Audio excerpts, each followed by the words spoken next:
বিরাট কোহলি তার ক্যারিয়ারে ওয়ানডে বিশ্বকাপ জিতেছেন, টি-20 বিশ্বকাপ জিতেছেন, একাধিকবার চ্যাম্পিয়ন্স ট্রফি জিতেছেন, কিন্তু এর কোনোটা জিততে তাকে 18 বছর অপেক্ষা করতে হয়নি।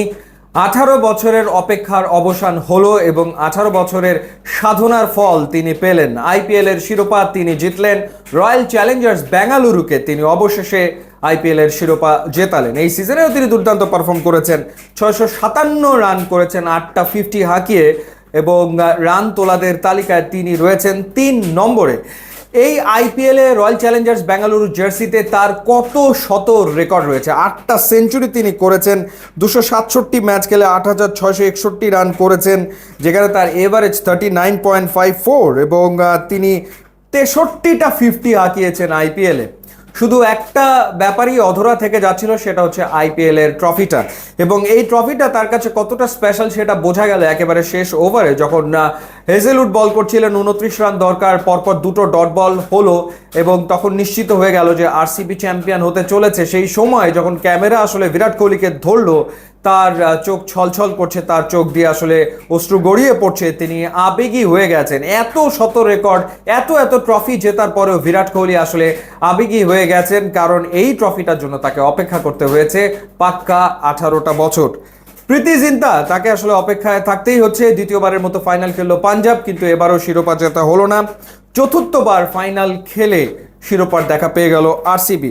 এবং যদি ম্যাচের কথা বলি, 190 করেছিল 9 উইকেটে আরসিবি। প্রথমে ব্যাট করে 43 রানের একটা ইনিংস বিরাট কোহলি খেলেছেন, কিন্তু আরসিবির ব্যাটারদের ভেতরে সবচেয়ে কম স্ট্রাইক রেটে ফাইনালে তিনি ব্যাট করেছেন, 122.85 স্ট্রাইক রেটে তিনি ব্যাট করেছেন।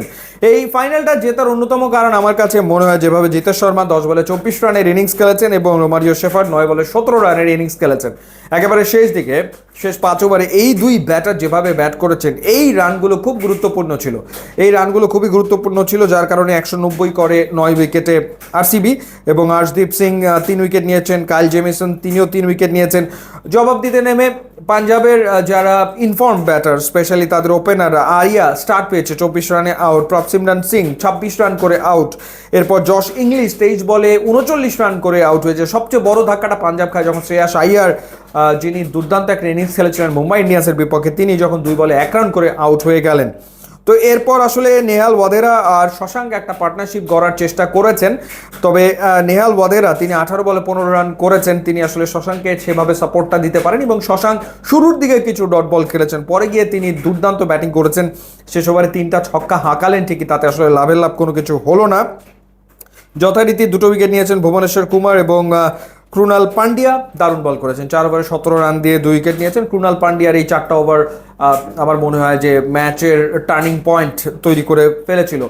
সো যাই হোক, অপেক্ষার অবসান হলো। বিরাট কোহলির, কিং কোহলির ক্যারিয়ার পূর্ণতা পেল এই ট্রফিটা জেতার ফলে নিশ্চিতভাবেই, এবং কিছুটা তো খারাপ লাগছে প্রীতি জিন্তার কারণে। তার অপেক্ষাটা আরও দীর্ঘ হলো। দেখা যাক পরের সিজনে প্রীতির অপেক্ষার অবসান হয় কিনা। অভিনন্দন কিং কোহলিকে এবং অভিনন্দন আরসিবিকে।